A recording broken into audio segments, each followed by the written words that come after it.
Salut à tous, on se retrouve aujourd'hui pour parler du FC Barcelone en ce vendredi 23 juin et on commence tout d'abord avec le programme de la Liga saison prochaine car on connaît la première journée pour le Barça. Le FC Barcelone ira défier l'équipe de Getafe, le match est prévu le 13 août prochain. Donc le Barça aura pour objectif dès la première journée déjà de prendre des points pour avoir objectif de conserver ce titre de Liga obtenu dans la saison qui vient de s'écouler. Donc premier match à l'extérieur, le premier match à domicile dans le nouveau stade de Montjuïc sera lors de la deuxième journée. Donc ça sera la réception de Cadiz. Et concernant ce stade de Montjuïc, on peut voir que le Barça s'inquiète du nombre d'abonnements que les sociaux ont demandé pour la saison prochaine à Montjuïc. Le club prévoit qu'il y aura 15 000 demandes d'ici la fin de la période, ce qui est beaucoup moins que les 27 000 attendus à l'origine. C'est vrai que déjà la capacité du stade va être divisée par deux par rapport à la capacité du Camp Nou et en gros il y aura très peu de supporters, enfin de sociaux, c'est-à-dire des abonnés qui étaient abonnés du côté du Camp Nou qui s'abonneront du côté de Montjuïc peut-être pendant un an. Les supporters qui étaient abonnés au Camp Nou regarderont les matchs à domicile à la télé au lieu de se déplacer au stade. Donc voilà, n'oubliez pas, c'est seulement pour un an que le Barça joue dans ce stade. D'ici 2 ans ils retrouveront le Camp Nou, mais ça ne sera pas avec la capacité max parce que le stade sera toujours en travaux. Et toujours avec cette saison prochaine de Liga, donc là on a parlé seulement des 2 premiers matchs, à l'extérieur, l'autre à domicile. Et si vous voulez avoir le perspective sur les 10 premières journées, donc Getafe, Barça, ensuite Barça, Cadiz, ensuite ça sera un déplacement à Villarreal, ensuite Osasuna, on peut voir chaque match. Et nous ce qui nous intéresse aussi c'est les dates importantes, les gros matchs, par exemple le Classico. Donc le Classico match 1, enfin le match aller, se jouera dans le stade Montjuïc, c'est prévu le 29 octobre 2023. Voilà ce Barça, Real Madrid. Et le match retour cette fois-ci du côté du Real Madrid dans le Bernabéu, c'est prévu le 21 avril 2024. Donc voilà, bien sûr concernant les dates importantes des Classicos, si vous voulez avoir le calendrier complet les gars de la première jusqu'à la 38e journée. On peut voir le dernier match les gars, ça sera quand même un déplacement compliqué, ça sera un déplacement du côté de Séville. Dernier match du Barça, ce sera à l'extérieur, Ramon Sanchez Pizjuan. Donc voilà, bien sûr le dernier match de la saison prochaine. Toujours avec le FC Barcelone, on va parler maintenant de Gundogan. On a parlé beaucoup hier, il y a le oui de Gundogan. Pour l'instant, rien encore d'officiel, même si c'est le rigot de Fabrizio Romano. Pour l'instant, rien n'a été encore signé. Mais bon, ça va être très prochain. Enfin, l'annonce officielle va intervenir à tout moment. Et Guti, les gars, tiens, une légende du Real Madrid, il a dit Gundogan est une très bonne signature pour le Barça, bien sûr. Et concernant l'officialisation, l'annonce officielle, donc peut-être qu'aujourd'hui, Gundogan fera ses adieux à Manchester City avec un message qu'il pourra mettre sur ses réseaux sociaux. Et nous verrons si l'annonce sera demain ou samedi. Voilà, d'après Gérard Romero. Donc en gros, il dit que peut-être aujourd'hui ou peut-être demain, ça pourrait être l'annonce officielle de l'arrivée de Gundogan du côté du FC Barcelone. Donc on a atteint de l'annonce officielle que ça soit vraiment un joueur à 100% bien sûr du côté du Barça. Pour l'instant c'est un joueur à 99%, il manque seulement l'annonce officielle. Et Lewandowski a rencontré Gundogan à Varsovie et l'a persuadé de rejoindre le Barça. Voilà, Lewandowski a certainement aussi eu un rôle, on peut dire, d'agent, d'intermédiaire dans le dossier Gundogan. Il a peut-être aussi fait pencher la balance pour le convaincre de signer du côté du Barça et de jouer avec lui, comme ça a été le cas à l'époque du côté de Dortmund. Et la même chose aussi pour Ter Stegen aux côtés de Lewandowski. Donc Ter Stegen a également joué un rôle ces derniers jours pour convaincre Gundogan de rejoindre Barcelone. Donc par exemple, en plus là il y a quelques matchs de la sélection allemande et Ter Stegen en sélection allemande, il a aussi peut-être parlé à Gundogan pour essayer de le convaincre simplement de signer du côté du FC Barcelone.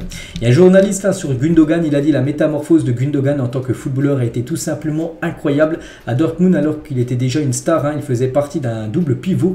Après avoir signé pour City, il s'est lentement adapté à un rôle plus offensif, devenant finalement son fort. Voilà, d'être encore meilleur en plus haut sur le terrain. C'est vrai que comme j'ai dit, en plus on a parlé hier, c'est un joueur qui peut jouer pas mal de positions. Gundogan pivot, il peut jouer milieu central, même milieu côté, même ailier droit ou gauche. Tu peux le faire dépanner dans ce rôle-là. Gundogan, donc voilà, vraiment c'est un joueur très très important bien sûr, la signature de Gundogan.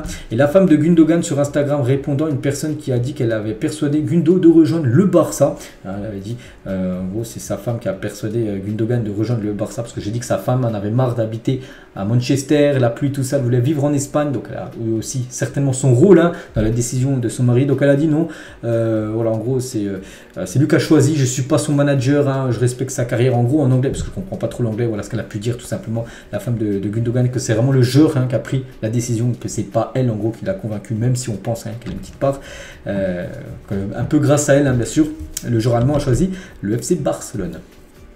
Gundogan quasiment fait, nouvelle signature, enfin on est encore loin de la signature. Nouvel objectif plutôt à prendre ce terme-là. Après avoir réglé l'affaire Gundogan, Barcelone ira signer Brozovic d'après Mundo Deportivo. Donc voilà maintenant le nouvel objectif du Barça. Brozovic, un joueur de l'Inter Milan qui est pourtant annoncé du côté de l'Arabie Saoudite. Mais bon, le Barça jette pas l'éponge. Donc le Barça tentera de signer Brozovic dès cet été. Pas en 2024, non, c'est dès là qu'ils le veulent. Donc il y a des négociations entre le Barça et l'Inter concernant Kessié et Brozovic. En gros, échange de joueurs. Kessié du côté de l'Inter Milan et Brozovic du côté du Barça. Un échange comme ça avait été le cas par exemple à l'époque où Pjanic avait été échangé avec c'était Arthur je crois. Donc voilà, pourquoi pas Brozovic au FC Barcelone et en contrepartie Kessié irait du côté de l'Inter. Vous voyez pas qu'il avait joué à l'AC Milan à l'époque. Et Brozovic est la prochaine cible du Barça sportivement, il n'y a pas de doute, mais le Croate est tenté aussi par une grosse offre saoudienne parce que je crois qu'il a plus de 30 ans, puis voilà, il se dit aussi l'argent, c'est pas le même.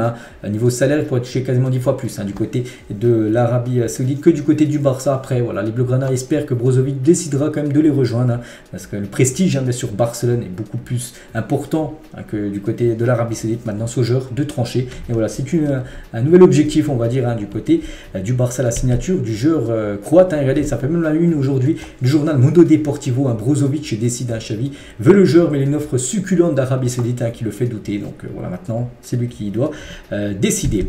Là, l'autre une à Mundo Deportivo, c'est Brozovic. Il a une journal sport, c'est le bijou de déco, en gros. Le bijou, c'est qui ce joueur, c'est un jeune turc, les gars, c'est le jeune Arda Güler, qu'on parle beaucoup, et Arda Güler veut rejoindre le Barça.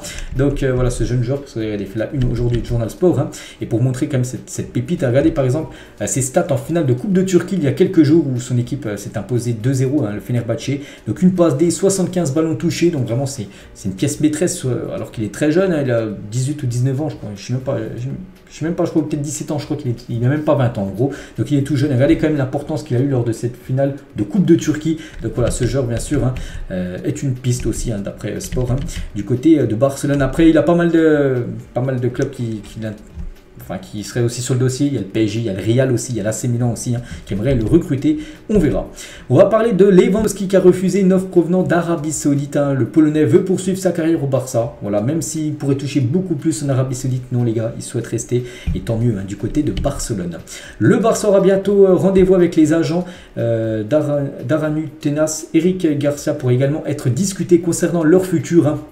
Voilà ces deux-là, et je pense que peut-être pour Tenas, peut-être le conserver, c'est un gardien à Tenas, et Eric Garcia, je pense que le mieux ce serait de le vendre, parce qu'il va falloir vendre quand même, c'est bien de recruter, mais il faut vendre aussi, et des joueurs, et je pense qu'il faut le vendre. Lui aussi, les gars devraient être vendus.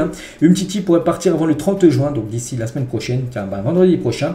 Lyon devrait être sa destination pour son futur, et bien sûr, le Barça, vu qu'il appartient au Barça, récupérera de l'argent, on parle d'un transfert aux alentours des 5 millions d'euros.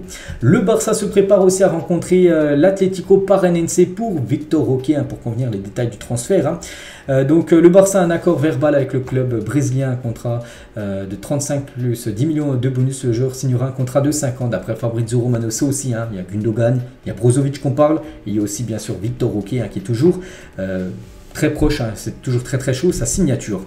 Il semble, un journaliste il a dit, il semble que Barcelone veuille vendre Ansu Fati, mais y a-t-il vraiment de meilleurs joueurs que lui sur le marché? S'il y en a, ils sont plus coûteux à signer. Le club sait qu'Ansu a encore beaucoup de potentiel et peut-être qu'il devrait reconsidérer sa situation et peut-être du coup ne plus penser à le vendre. Mais bon, il faut vendre des joueurs. On pense peut-être à Kessié, on pense à Ferran Torres, mais peut-être d'après ce journaliste, il faut peut-être repenser plutôt à Ansu Fati, plutôt peut-être le conserver. Donc voilà, on verra ce sera quoi la décision. Mais pas que le joueur, lui, souhaite toujours rester. Ça bouge pas, lui souhaite rester du côté du Barça. Et pour l'instant, le club souhaite plutôt le vendre. La même chose pour Jorge Mendes, son agent. L'entraîneur de Mikayil Faye, donc il a dit, c'est un monstre. N'oubliez pas que ce joueur a signé. Jeune Sénégalais, 18 ans, il a signé officiellement du côté du Barça. C'est un monstre du football. Si on les compare au même âge, je dirais que Faye est plus explosif et plus puissant que Gvardiol, défenseur de Leipzig. Son accélération est meilleure, je pense qu'il est meilleur techniquement et il a une meilleure frappe. Donc voilà ce joueur pour l'instant qui va évoluer avec le Barça B, le Barça Athlétique, et peut-être un jour, peut-être même d'ici cette saison, s'il est très performant avec l'équipe B, il va taper dans l'œil de Xavi, on pourrait peut-être le voir avec l'équipe première. L'agent de Fabrizio Diaz, un joueur aussi que je parle de temps en temps, ce Fabrizio Diaz, a été en contact avec le Barça ces dernières semaines, mais l'opération est actuellement froide en raison de la situation économique du club, du Barça. Il y a des mois, son club a demandé 6 millions d'euros, mais sa valeur a augmenté depuis. En plus, il a été capitaine de l'équipe U20 de l'Uruguay qui a gagné la Coupe du Monde U20 là, il y a quelques jours. Donc il a pris de la valeur parce qu'il a fait une très belle Coupe du Monde U20. Donc voilà, concernant la situation de ce jeune Fabricio Diaz. Un journaliste sportif par rapport à Neymar, encore une fois, Neymar s'est offert au Barça. Neymar veut revenir au Barça après son transfert raté au PSG dans un geste purement motivé par l'argent. Quand il est sur le point de devenir un ancien footballeur, le Barça est censé sauver sa carrière. Il ne devrait pas signer, même pas gratuitement. Donc voilà, ce journaliste sportif, il dit en gros que le Barça, même si Neymar se propose de revenir, voilà, le Barça ne devrait pas faire revenir Neymar, même gratuitement. Le Barça devrait tourner la page et ne pas faire revenir bien sûr le joueur brésilien. Gavi était l'un des 3 joueurs honorés dans la ville andalouse de Los Palacios, sa ville natale. Chaque joueur a reçu son poids en tomates de la région. Donc voilà, il y avait Fabien Ruiz et Jesus Navas et Gavi. Donc les 3 ont reçu des tomates par rapport à leur poids. Donc voilà, une petite info concernant le jeune Gavi qui a remporté bien sûr la Ligue des Nations. C'était dimanche dernier. Alejandro Balde, après le temps de visiter le pays d'origine de son père, la Guinée-Bissau, il a reçu un accueil chaleureux à distribuer des cadeaux aux enfants de la région. Donc voilà les vacances actuelles d'Alejandro Balde, les vacances d'Ansu Fati. Donc lui actuellement il est aux États-Unis et surtout nouveau look, peut-être pour une nouvelle vie, peut-être une nouvelle carrière pour Fati, les gars, il a une coloration de blond.